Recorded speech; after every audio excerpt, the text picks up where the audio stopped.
নমস্কার বন্ধুরা, সুলেখা রান্নাঘরে। তা চলুন আজকে মালাই আইসক্রিম করে দেখাচ্ছি। তাই এখানে দেখো আমার 2 প্যাকেট দুধ লাগছে, আমি 2 প্যাকেটই দুধ দিচ্ছি। আমি দুধটাকে আধ ঘন্টার জন্য সিমে গ্যাসে বসিয়ে ভালো করে জাল দেব।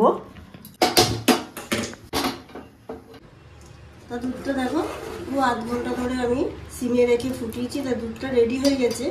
তা আমি দুধটাকে এখন গ্যাস বন্ধ করে দিলাম। আর কাজু বাদাম আর এখানে আমন্ড রয়েছে, এটা দুধগুলো পুরো ঠান্ডা হয়ে গেছে আর কত গাঢ় হয়েছে দুধগুলো। তাই এইখানে কাজু বাদামটাকে পেস্ট করে নিচ্ছি। এটাও দিয়ে দিচ্ছি, গুঁড়ো হয়ে যাবে। আমি চিনি দিয়ে দিয়েছি, এইখানে দিয়ে পেস্টটা করে নিচ্ছি। একটু দুধ দিয়ে দেবো, তাহলে পেস্টটা একটু ভালো করে হবে। এটা পুরো একদম বাদামটা পুরো মিল করে নিয়েছি, দুধটাও দিয়ে দিলাম। তো এইখানে হয়ে গেছে, দেখো কত সুন্দর গাঢ় হয়েছে। নারকেলের আইসক্রিমটা এবার এইখানে যাচ্ছি, নারকেলটা আর দুধ দিয়ে চিনি দিয়ে পেস্ট করছি, দিয়ে দিলাম। দেব আইসক্রিমের ব্যাটারটা পুরো রেডি। এইখানে আমি আস্তে আস্তে ঢালছি।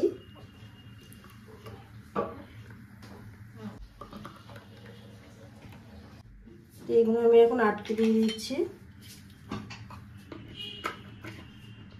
এখানে একটু কেশর দিয়েছি, সুন্দর হবে আইসক্রিমটা খাওয়ার সময়।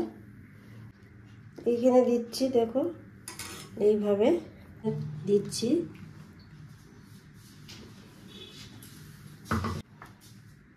কিছুটা বাটার পেপার দিচ্ছি, দিয়ে গার্ডার দিয়ে আমি আটকে দেবো। গার্ডারটা দিয়ে দিয়েছি, দিয়ে ছোট্ট করে একটা ফুটো করে পুরো আইসক্রিমটা দেখো এই রেডি হয়ে গেছে। এরকম কাপেও করা যায় নিয়ে। তাই এবার আমি ফ্রিজে রাখছি। ফ্রিজে এইভাবে রেখে দিচ্ছি দাঁড় করিয়ে। এগুলো রাখলে ভালো সেফ হয় জিনিসটা। তা আমি এখন সারা রাতের জন্য রেখে দিলাম। দেখো আইসক্রিমটা পুরো রেডি হয়ে গেছে, আমি বের করছি সব।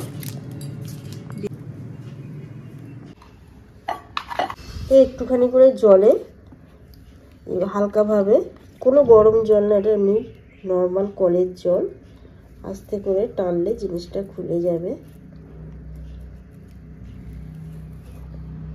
দেখ কত সুন্দর জিনিসটা হয়েছে। তা বাইরেও আইসক্রিম কেনার দরকার নেই, ঘরে একবার বানিয়ে ট্রাই করে দেখুন। দেখবে বাচ্চারা সবসময় বায়না করবে যে ঘরে বানাও ঘরে বানাও। আর দেখে যদি ভালো লাগে তো প্লিজ আমাকে সাবস্ক্রাইব করে, লাইক করে আর কমেন্ট করে জানান কেমন হলো আইসক্রিম।